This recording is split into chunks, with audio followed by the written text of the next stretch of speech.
Assalamu alaikum everyone. My name is Mohsin Mukhtar and I am a senior member for ISA Pakistan and I'm currently working as instrumentation controls and cybersecurity lead at a major process plant in Pakistan.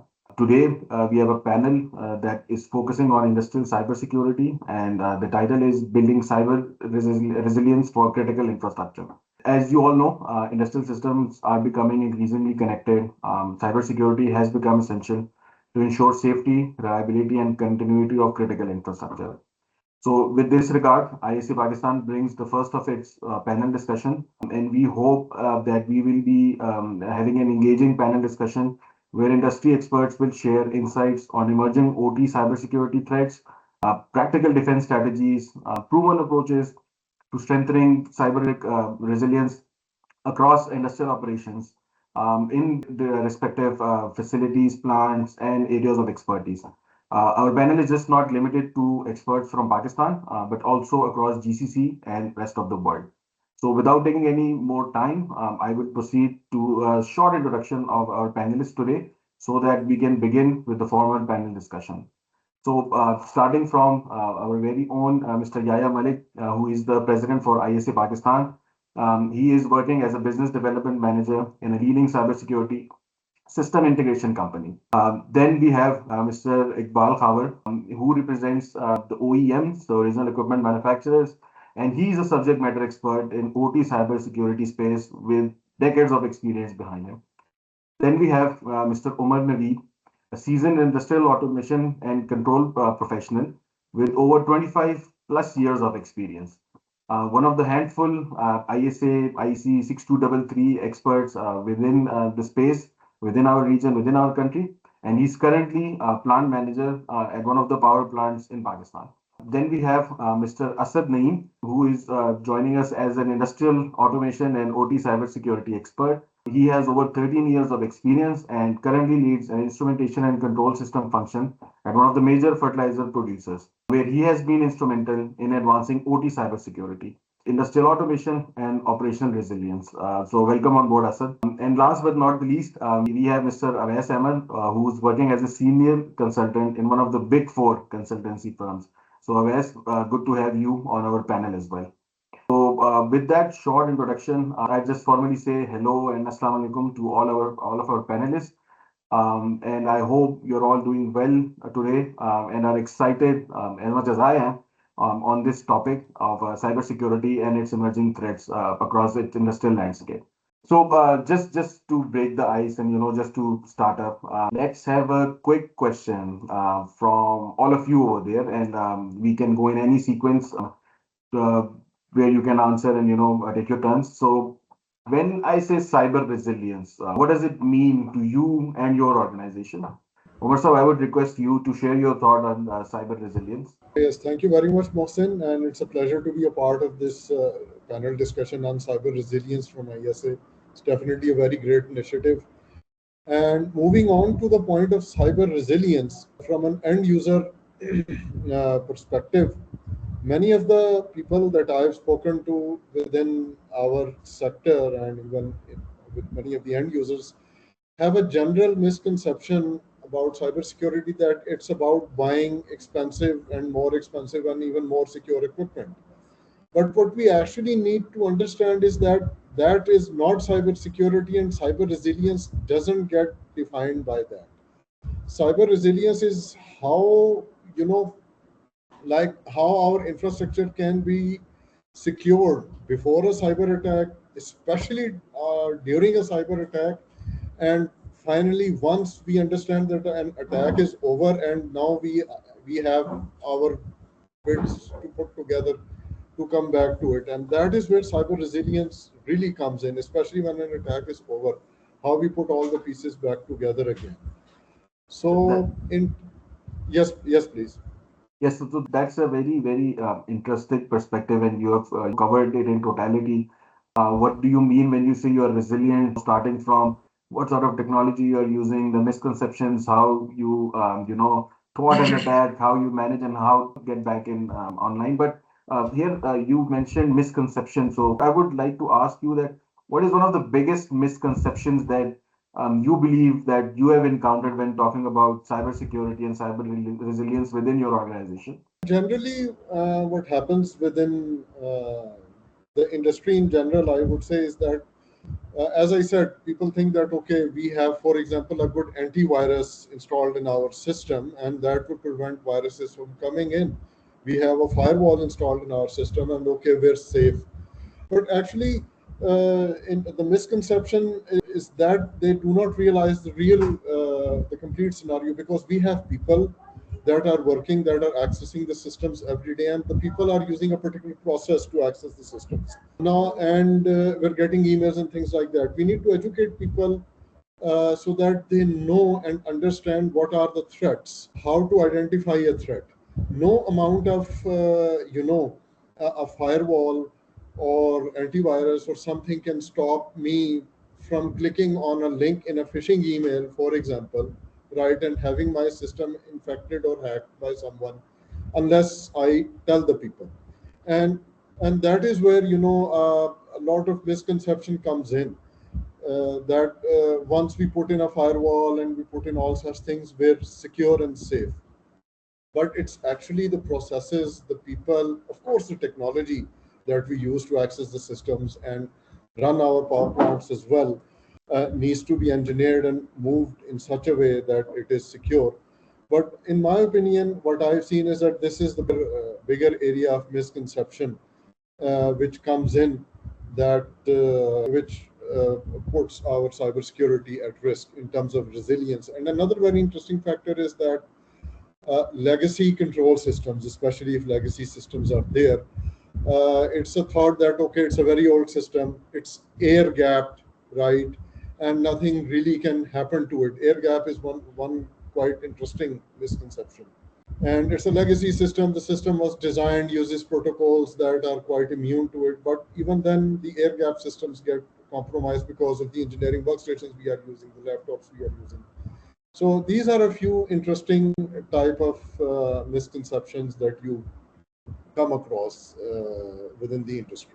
Thank you, Masa, for sharing a deep insight onto the common misconceptions. Jaya, I believe you have your hand raised, so Yeah, I just want to add one thing. Whenever I go to the customer, and they always tell me that we are air gapped and we are not connected to the internet. So when I deep dive, I ask them that you have to have the updates from the for antiviruses, and then you have to update the patches.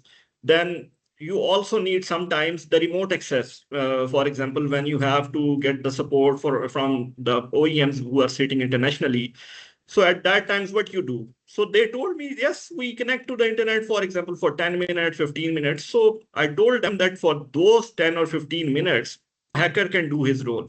So this is my question, answer to the question. thank you, Jaya. And that brings us to some interesting aspects that you mentioned about remote access, and we consider that that's for a very small duration, fixed duration. So yes, we will touch more on it as we move along. So I just want to move to Avais, who from the Big Four. I think he has something to add on that topic. Avais, over to you. Yeah, thank you so much for inviting me in this panel. So, first of all, I would like to continue the Yahya point of view. This is not a practice in the Pakistan, but also in the GCC. Our system is air gap. So, this is a myth internationally. So, let's suppose your system has a air gap, but let's suppose internal employee just insert the USB. So, how your system will resilient against the USB system? If the system is infected, so how you will react on this system? Do you have any controls in place to further control this system? So this is the questions whenever the end user and any system integrator ask this question. Yes, we have a air gap system in place, but what controls you have already placed as per the risk assessment? So we have to justify, we have to think about from the client perspective. So this is my point of view. Regarding the cyber resilience, so I would like to connect the cyber resilience with the resilience. As you know, in the power sector, in the critical infrastructure, the resilience is more relevant because critical systems are working, and we have a SIS system here. So in SIS system, the critical system are working. So why? we did not introduce the cyber resilience because I have a lot of experience with critical infrastructures, and all teams from either process maintenance come sit together whenever any incident is happened. So why there is not chair of the cyber in this meeting? From the day first, we have to introduce the cyber security from all stakeholders. We have to introduce this is need by the cyber resilience in terms of the cyber security. If any incident is happened, and we have a lot of example from the previous incidents, if such of incident happens, so how our system will be resilient in terms of the cyber security, and what are the controls we already placed. And most important is the recovery and the continuity and the incident response, because there is a lacking in the incident response and the business continuity. Thank you so much, Awais. And you've brought in some important aspects as to, resilience and how do we implement cyber resilience with our SIS systems or mission critical systems. And, when there is an upset on any of the other plant facilities, the whole teams come across. What will happen when there is a cyber upset, and how do people manage that? So, taking cue from that, I'll move to Asad Naeem, who is one of the end users. Is I'll touch with you on on these two three topics. First is with respect to cyber resilience, and second, any misconceptions that you are dealing with. We have heard one where we believe our systems are air gapped, so we are foolproof. So what sort of misconceptions do you deal with, and how do you convince, or how are you trying to convince your stakeholders, because you manage the cybersecurity aspects in your organization as well? Thank you very much, Mohsen, for the opportunity to participate in this panel. So coming on cyber resilience, I will echo with what all the other panelists have to say. Basically, support cybersecurity, and if we specifically talk about OT cybersecurity, so the cybersecurity that is related to the control systems of your plant, which are eventually then involved in your production, your business, right? So resilience for me, how I take it is basically to be prepared at every step of the process. So it's not like you just like Umar said that you cannot buy a security device and you're going to put it in your system and you're going to claim that you're cyber secure. No, that's probably not how cyber resilience would look like. In my opinion, it is an ecosystem. So you have to be prepared. You have to have systems that detect, and those systems do not have to be technical systems, right? Technological based solutions. You can have, so the governance aspect of it it needs to be built into that. And after that, for example, you're hit with a cyber incident. What's your response going to be? So how are you going to, are the people who are working for you clear on their roles and responsibilities? So what is going to be the action the operator is going to take? What is the action the INC engineer is to take? What is the action that the production manager is going to take, right? So incident response, and then as Avas also mentioned, the recovery part. Okay, so you're hit with the incident. Now, how are you going to recover with that? So what is the state of your last backup look like? Is it a golden backup? Is it a recent one? Right? So it's not like, so if organizations want to be cyber resilient, they need to have their governance and their procedures in all these domains. And I think this is what cyber resilience should look like. One, probably the difference between, if, for example, I compare cybersecurity with HSE, let's say, although cybersecurity has a very big impact on HSE, as it could lead to a lot of financial safety related consequences. But when you know that an incident has happened, you'll take certain measures, right? And with all these HSE systems and other systems that are operational in plant sites, we already, I mean, the industry already has well-defined procedures to handle that. For example, an HSE incident, that they're well-defined SOPs. But what about a cyber incident? So is the industry waiting for the day when there will be a significant incident at one of their sites, and then they realize, okay, what we're going to do? So resilience is basically being prepared. So it's not a question of, as they say, that will a cyber incident happen or not? It will happen someday, but are you prepared to deal with that or not? That's very excellent perspective, Asad. And as you mentioned, the correlation between HEC and cybersecurity. So it took Bhopal incident for everyone to get fully aligned with the HEC standards that were being developed or to be developed. And we do not want any cyber attack that would actually prompt everybody to look into into securing their own cyberspace. Although there are a lot of examples of cyber attacks, but an attack of a catastrophic nature might be something that would warrant dedicated action, and we do not want that. We want to be ready before it actually materializes. And with that, I would like to move to Mr. Iqbal Khawat, who, oh, by the way, he has also raised his hand. Iqbal sir, you as representative from the OEMs and a subject matter expert from yourself who has participated, in these risk analysis, in these cyber security that the customers might be asking. So, what do you believe is one of the biggest misconceptions that you often come across from your customers, and how do you tackle that? Great, thank you very much. It's an honor to be on this panel. I think I will be leaving with a lot of knowledge after the end of the session today. Uh, the first thing which I would say in regards to resilience is how quickly you come back on.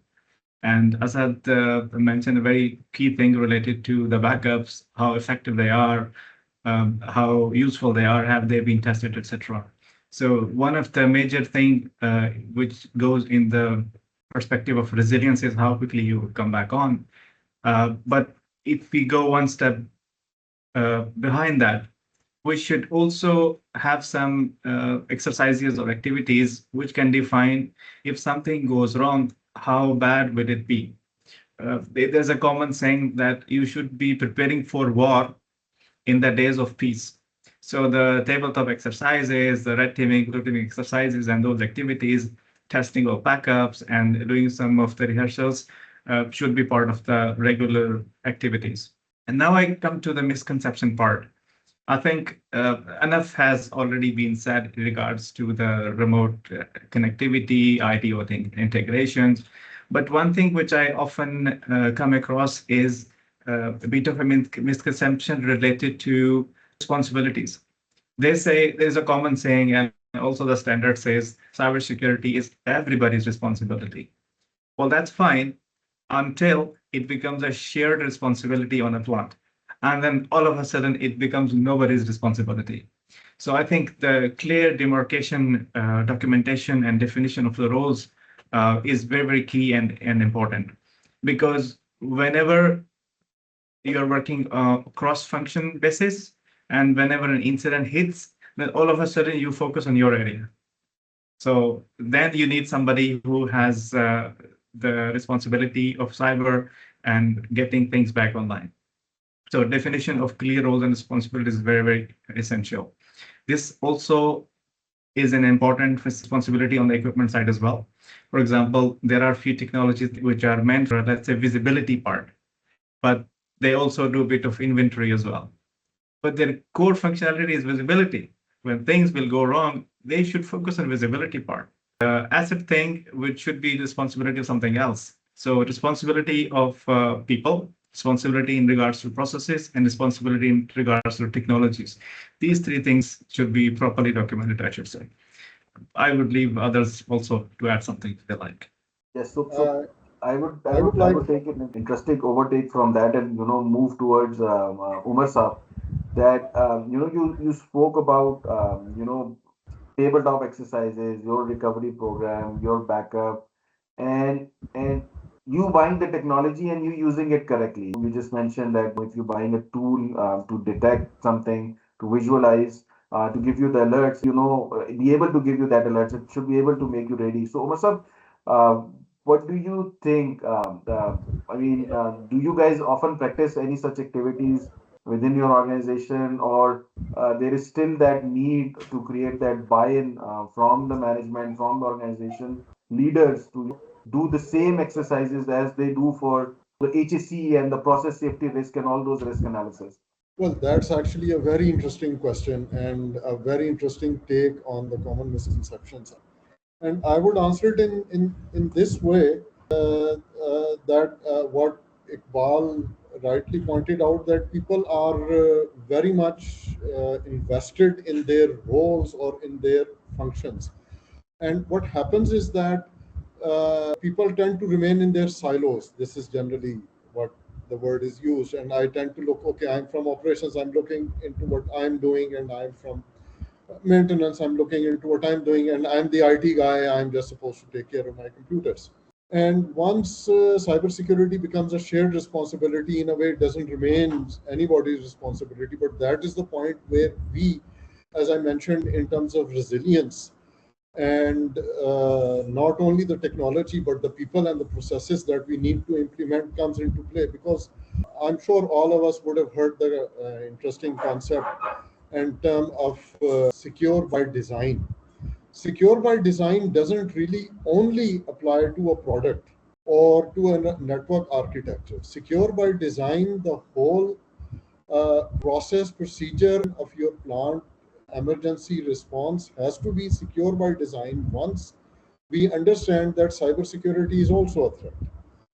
We look into the general physical security of the plant, right? We have these guards standing all around and these protocols for the people to come in and to go out, as well as then we have safety.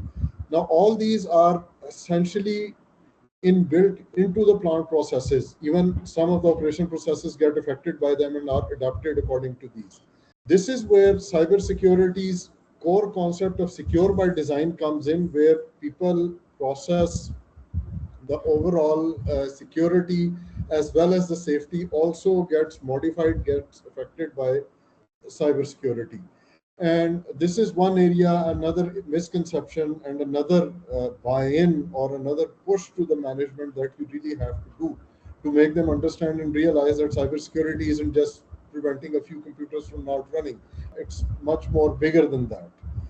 And having said that, to answer that point of what type of exercises and things that we are doing, they in a way stretch from the type of exercises, for example, the recovery, the control system, or the SCADA system, or the other electrical systems recovery type of things that we see. Usually, first there was a scenario in which, okay, a computer failed, and what will you do in such a situation in a running plant, or a particular other device failed? Did redundancy kick in? Do we have that golden backup and things like that? So while all those are there, we are sort of trying to expand from that, in the sense that, okay, you are able to see everything, but then you're not able to give a command. For example, you have all of a sudden been kicked out of your engineering or your operator login role on your and all of a sudden you're in the operations role. So what would you want to do, and things like that. So yes, while a lot of work in this area has been done, some of the processes are very mature, but still it's an evolving field.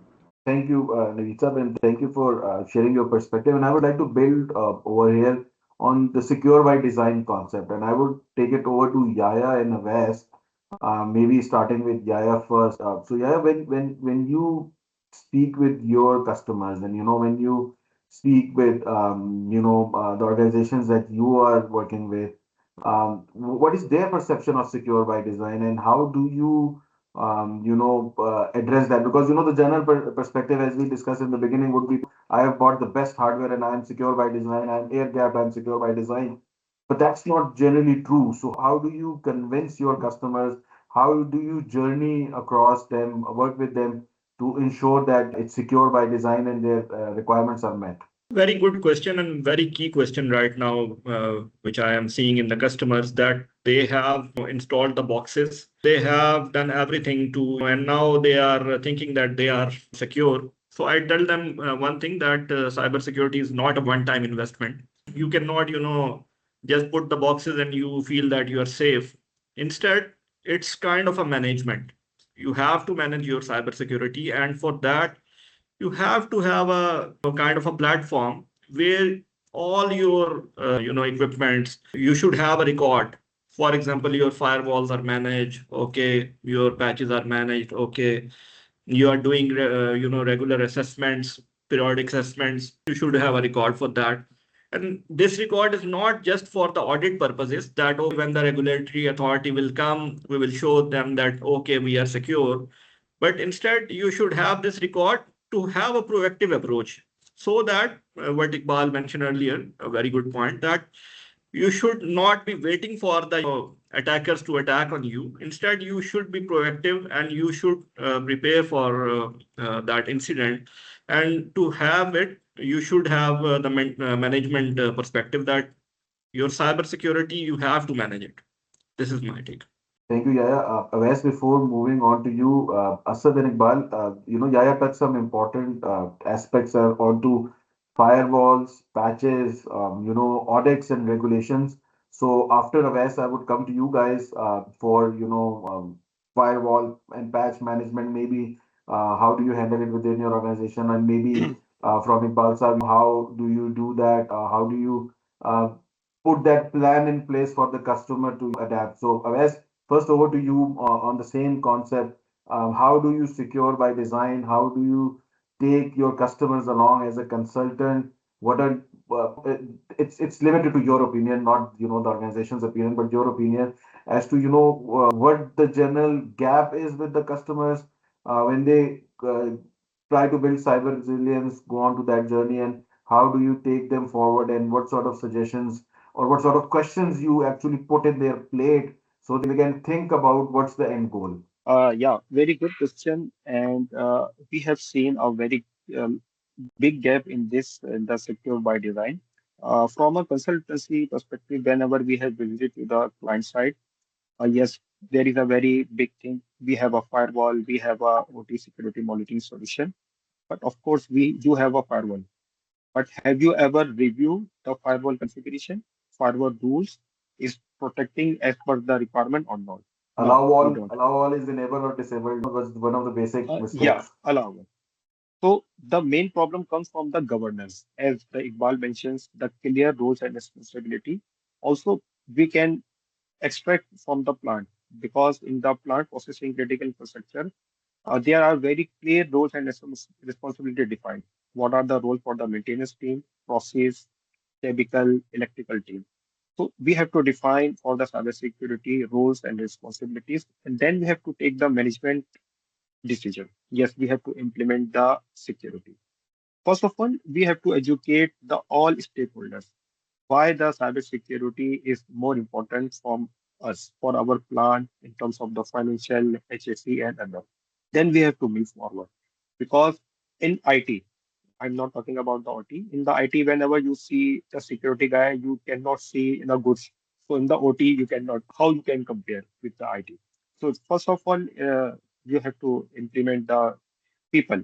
People come first, then process, then technology. So define the roles and responsibilities, governance structure, and policies and the procedure. Because change management, patch management is more important in the OT as compared to the IT. So without define the clear procedures, how you will conduct the patch management and the change management. And second, secure by design comes from the risk assessment. In the critical infrastructure, the inspection and the maintenance team do the risk-based inspection as per the API 550. So, for example, every 5 years we have to conduct the inspection of this critical infrastructure. So, because you are defining the criticality of the system. So, secure by design start from the risk assessment as per the ISO 62443 and NIST special publication. Then you have to define your zone and the conduit, and then you have to define the policies and the procedure. So without governing structure and policy and procedure, you cannot implement the secure by design. This is the point of view we, and this is a gap we are seen in the every critical sector, whatever is the power sector, fertilizer, and everything. Because technology cannot detect you from the attacker. Because without the policy and the procedure, recovery and the continuity, table tap, and the access, you cannot detect, you cannot react from the cyber resilience. That's very good, and you touched some important aspects of people, and at the same time, the zone and conduit model. I would like to sort of pin it to the architecture. So we will come to those two aspects from the panel later on. But first, I would like to hear from Asad. Asad, if you can share what Yaya touched on earlier. we have firewalls, okay, how are we managing them? When a customer thinks that, okay, I've installed the firewall, I'm secure, I've had air gap, I'm secure, but are they keeping up with the patches? Are they deploying the correct patches? Are they employing the correct rule set? How do you manage that? How do you as end user handling it? Are you guys doing it? Are you guys in a transition journey onto adapting it? And where would you like to end up from an end user's perspective? Yeah, thank you, Mohsen. And on touching on this very, very important topic, I think very good discussion is going on. I would like to add my few observations to it. First of all, we talked about people, process, and technology. So these three elements are basically the three core pillars. So you cannot maintain your security technology until you have the governance framework, as Awais mentioned, Iqbal also mentioned on this one, Yahya also mentioned on this one, and Umar Saab also. Um, you cannot basically so you take this architecture and you review this architecture. You put certain firewalls, you put certain IT/OT segregations, you put certain monitoring tools, right? And you call this a secure design, right? And lots of lots of asset owners and lots of plant operators would agree with me that usually what's the document that you're taking, right? So when you're doing your risk assessment or when you're evaluating, you're taking your architectures, right? You're putting in firewalls and then you're saying, okay, it's now secure, right? So what about the configuration in that firewall, right? So what if it's to allow everything? It's not, it's you don't mention your configurations on a architecture drawing. And okay, then they'll come up with, then maybe you can say that okay, it was tested in the FAT, it was tested in the SAT, and it was commissioned. Okay, fine, it's good. Did you check it? Did What about maintenance? I mean, maybe there was a job on this and there was a struggle, because when you're operating in a plant environment, one thing is very clear, that the availability and of the plant, the production, it takes precedence. So just consider this scenario, that there is some issue and there's this instrument crew that's been called out at the plant to fix some issue, and it's a night shift, right? And uh, their first objective is to fix the problem, right? And if they find out that there's a firewall, for example, let's say, is the issue, what would they do? They can't have support late at night with maybe the OEM to fix that issue. So they'll probably think of certain bypass, right? Because process takes precedence. So now, are we capturing that change? So when we talk about management of change in an industrial plant, we usually refer to maybe addition of new transmitters, addition of new IOs, new sensors, new actuators. So this is what MOC usually means to an instrument and control engineer. But that same MOC is to be applied to OT cyber also. So when you're making any change to any security configuration, it has to go through protocol. So as asset owners, the industry needs to ensure that they have these protocols in place. So to have to lock them in their system. So if you're doing a patch, if you're changing security configurations, whatever the reason may be, you need to file, you need to have that paperwork there, right? So that that change is tracked and then reverted back to. So you cannot just have the architecture and claim that you're secure. Here, I would like to engage. That's a, Asad touched on a couple of aspects as to number one is the availability part, right? That is paramount for especially the process industries and all of these industries where they cannot afford a downtime. Yes, we have banking sectors, yes, we have IT sectors. They might tolerate a certain downtime, but for process industry, downtime, if done in a safe way, would be something that would be acceptable. But safety is paramount in any of these process industries, and that is where the availability concept comes in. So when you as OEM, you are designing a system and you're working with your customers, taking, their requirements, absorbing them, designing a particular system for them. How do you ensure that, you have, procedures and policies in place for the customer, for the end user, to manage their firewalls, to test their firewalls, Do you guys give any testing procedures or patch management procedures or any guidelines as you know which patch to use? Do you use the latest one? Do you use the -2, -1? Which philosophy do you work on? So how do you deal with those aspects of firewalls, patch management, and the complete solution that you give to your customer? Sure. So now we're talking about brownfield circumstances, which are Yeah. very, very critical, and availability becomes the paramount, as you said. I think when you have multi-vendor coexisting architecture, it's very difficult to roll out a patch as soon as it gets available. In this case, I would say you should have a defense in depth approach where you have some layers which can not only satisfy your secure by design architecture or infrastructure, but also can give you an opportunity to take up your time to apply the patch. In practical scenarios, you typically do not own the equipment which has to be patched. You have to give this responsibility or task to the OEM to first validate the patch with their labs somewhere and then roll out the patch on the real infrastructure. So to buy that kind of a time slot, you need to have another layer of defense so that you can have this kind of a buffer of few days or few weeks time. And at the same time, you can be fully confident that the OEM has tested and validated and implemented this patch somewhere else in the world, and they're confident about this patch since availability is the highest concern. Then I'm a biggest fan of virtual patching. It's not a new thing for any of us that there are some legacy systems in place which cannot be replaced overnight. There are some legacy operating system which are functional. So instead of throwing them out in overnight, which is really impossible, we should have virtual patching in place, which gives an opportunity to not expose the legacy system directly towards the threat and add another barrier in the middle. The last thing, I know Murbai has to add on something to it. The last thing is I'm a biggest fan after resilience. I'm a biggest fan of least exposure. Least exposure gives you an opportunity that you do not expose your most innocent or most legacy assets directly to the threat. So as many layers of defense you have, as much of an opportunity you have to delay the intruder or to, let's say, fool the intruder sometimes.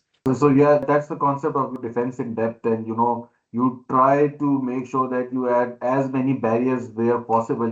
You just cannot eliminate the threat. You just make sure that you put some barriers in place which would at least serve as some adequate safeguards. Umar sir, moving onwards to you as one of the leaders for the end users. Iqbal sir mentioned legacy systems, and he mentioned virtual patching, and he mentioned a lot of technologies that are in use. So how do you start your cybersecurity journey, and what sort of challenges that you encounter? Asad mentioned night shift. Do you have technologically aware people in the night shift who can, take calculated calls? Then we also discussed on the concept of people as the first layer of defense. So what, from your perspective as end user, is how do you start the journey and how do you manage these challenges that have been discussed? What's up? Sorry, my mic was off.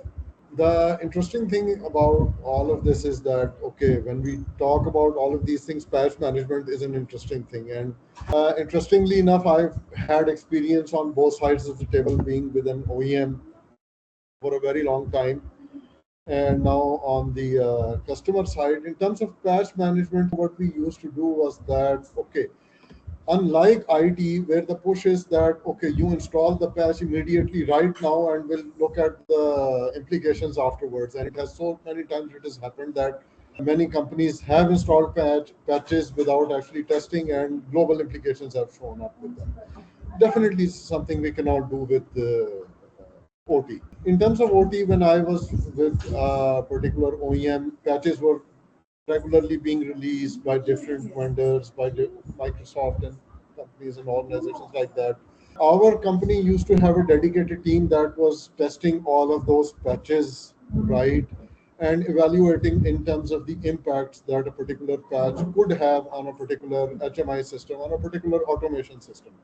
And we used to have proper reports according to that. And on the basis of that, the individual team who is serving a particular customer who is looking after an installed base used to take a decision whether we need to install that patch on that system or not. For example, if there is a patch that has to do with a particular functionality that is not currently being used on the plant, then we don't need to install it, right? If, for example, there is a .NET version, right, on which a patch corresponds to, and that .NET version is not required on a particular plant because that particular functionality or that batch or that recipe or that HMI functionality is not being used, then we really don't need to touch the system at all.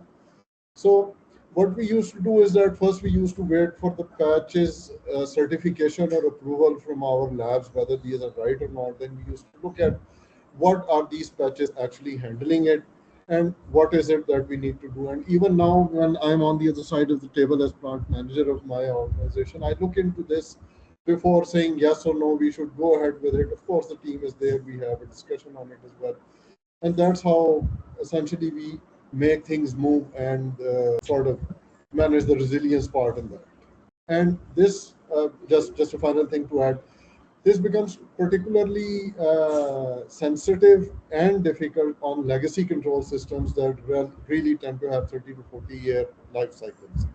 But as we are going ahead, these control systems are getting less in number. But as Iqbal Sir very rightly pointed out, we can't just take them out, throw them away overnight. It's sometimes a very big process.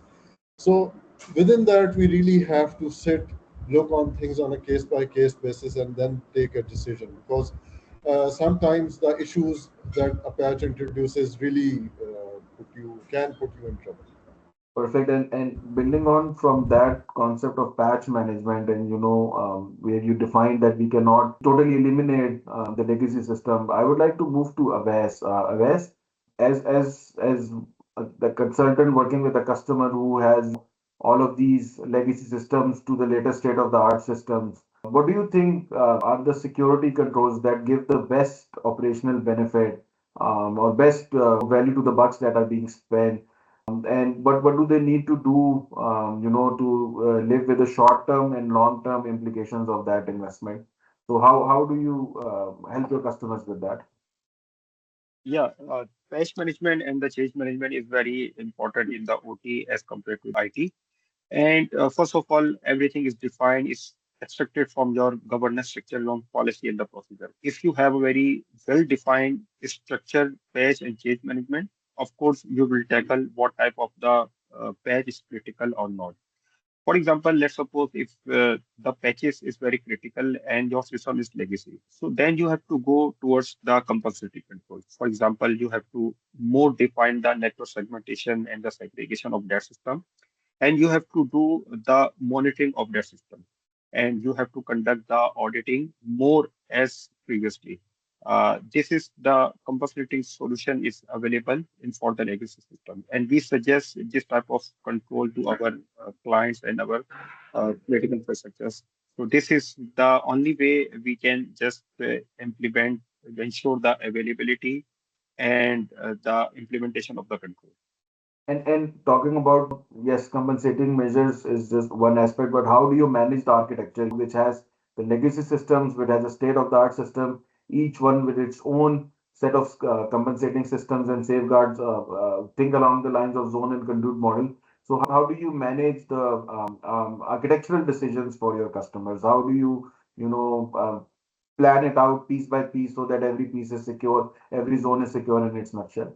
From a consultancy perspective, we can just suggest the clients from the architectural. Yeah, for example, this is your most critical system, and there is no patches available, and this is a legacy system. So you can further segregate the system and continuously monitoring the system. Who is accessing this system? Just implement the least privileges accesses, for example.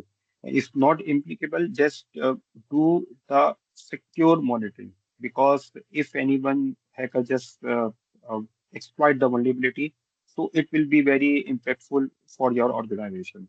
Then they have to consider the further, yes, we have to do the further architectural changes or not, what our OEMs are saying. So this from our side, we just do the suggestion. Rest of the implementation is on the client side.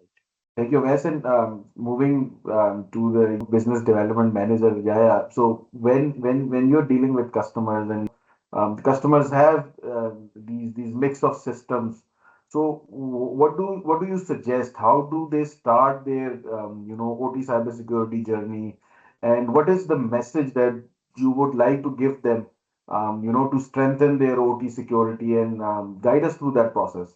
First of all, when I, go to the customer, I always suggest them to have at least the risk assessment, that they should have a proper assessment of their plant, that what's going on, what are the risks, what are the vulnerabilities, so that they can identify all the gaps. And then what I do is that I make kind of a roadmap for them, because as discussed, cybersecurity is not a one-time job. So if you go step by step, you can, increase your cyber resilience, and that's what I do. Yes. Perfect. So moving on, Asad, end user, you have to deal with these systems. You have to manage your stakeholders, your production counterparts, your maintenance counterpart, your leadership, organization leadership. How do you go about asking funds from them for a threat that most of the people are still trying to learn to buy?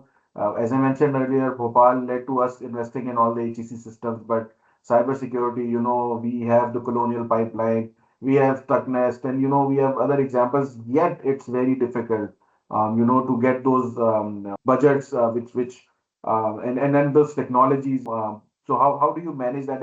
And if we don't have the budget, where do we start? I mean, we just cannot leave the risk like that. There needs to be some action in place. So you as end user, what is your starting point if you are not getting any budget, or despite the fact or during the fact that when your actual solution is being designed, your secure solution is designed, how do you manage your threat in that time frame?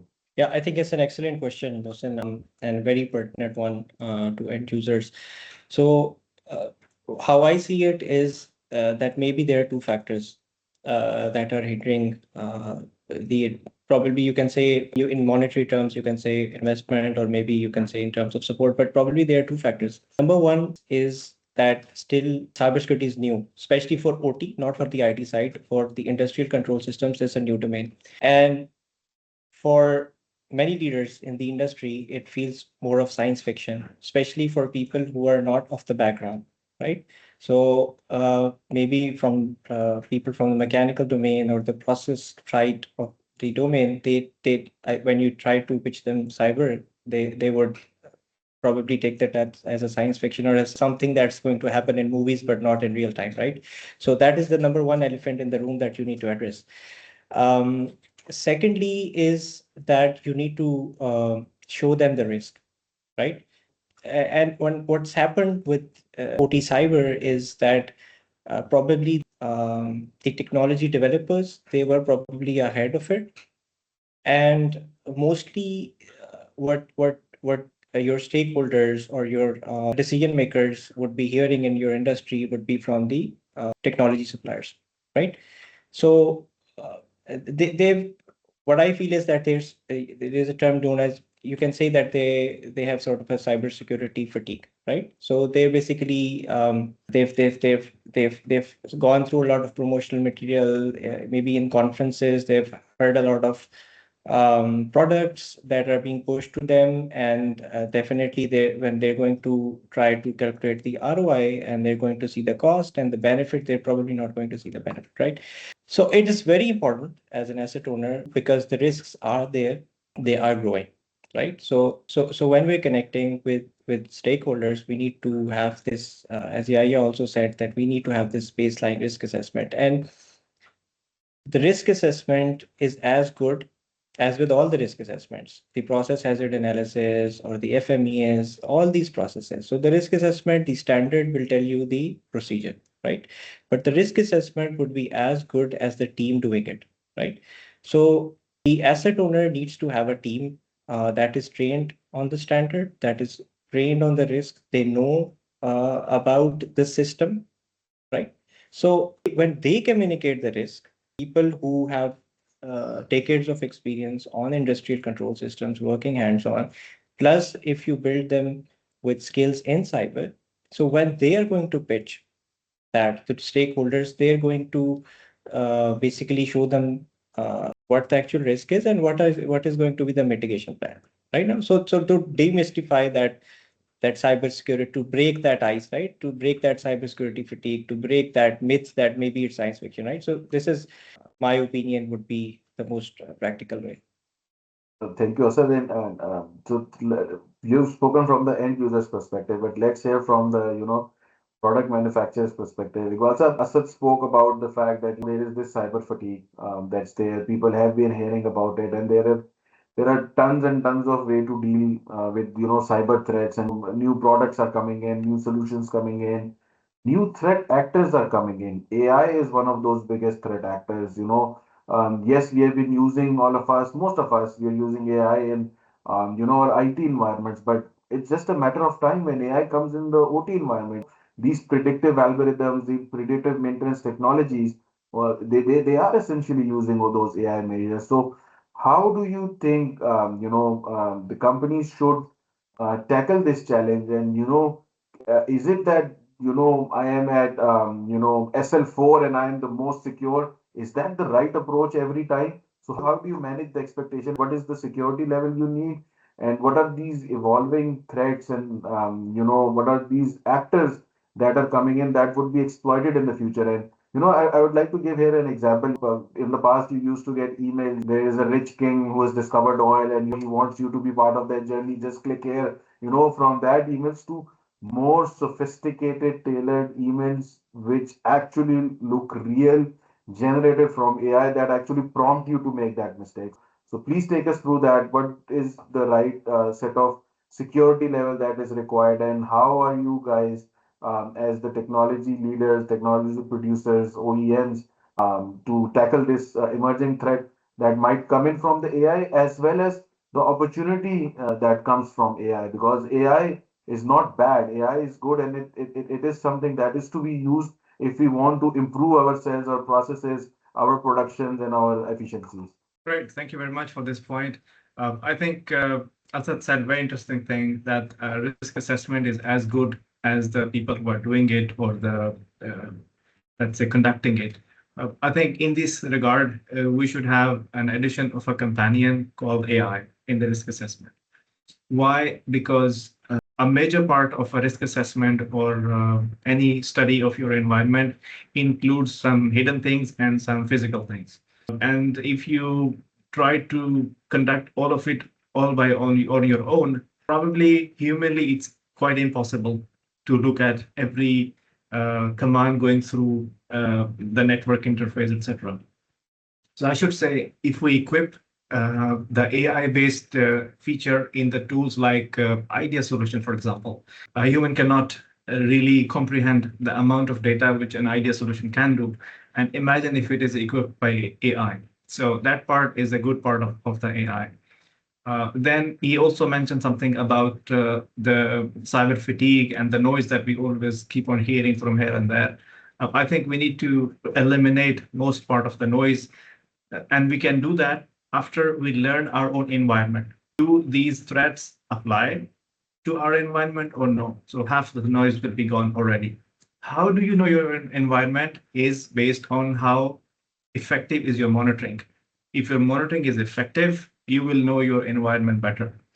Once you know your environment better, you will also know how bad it is exposed towards the enemy. There is a common saying, if you know yourself and you know your enemy, you don't have to worry about the thousand battles. So all of this can be, let's say, superseded if you really make AI your companion in learning your environment, in learning your enemy, and then doing the exercises with the AI as your companion. The last thing is, your environment matters the most to you. The standards are there to help you, but the standards are not there to mandate everything. You mentioned about SL4 or SL3 rating. We need to know, are we really connecting fully outbound? If that's the case, then yes, SL4 is applicable to you. Are you on a journey of full digitalization or partial digitalization? That will matter to you as well in selection of the conduit. Zones and conduit concept is there to assist you, or that at the end of the day, it's your call. Where do you want to reach? Once you define where do you want to reach, you will get to know what tools you need to leverage to reach there. That's my take on it. Thank you so much, Iqbal sir, for the interesting perspective. And I believe we can go on and on to discuss, the issues with technology, issues with convincing stakeholders, the practical challenges that are there from the design challenges and the technologies and so on and so forth. But in the interest of time for today's session, I would like to thank you, all the panelists, for your contributions, your value add. And we intend to have more sessions, not only just limited to this topic, but also a lot of other topics that are actually pertinent to the industries that we are working in. And before I move on towards the conclusion, I think there's a hand raised from Asad. Asad. Yeah, Mohsin, yeah, just I would like to add something on the previous discussion that I think uh, how the ESD interlocks or the safety interlocks are important to the process controls. That analogy is same applied to cybersecurity when we talk about digital transformation.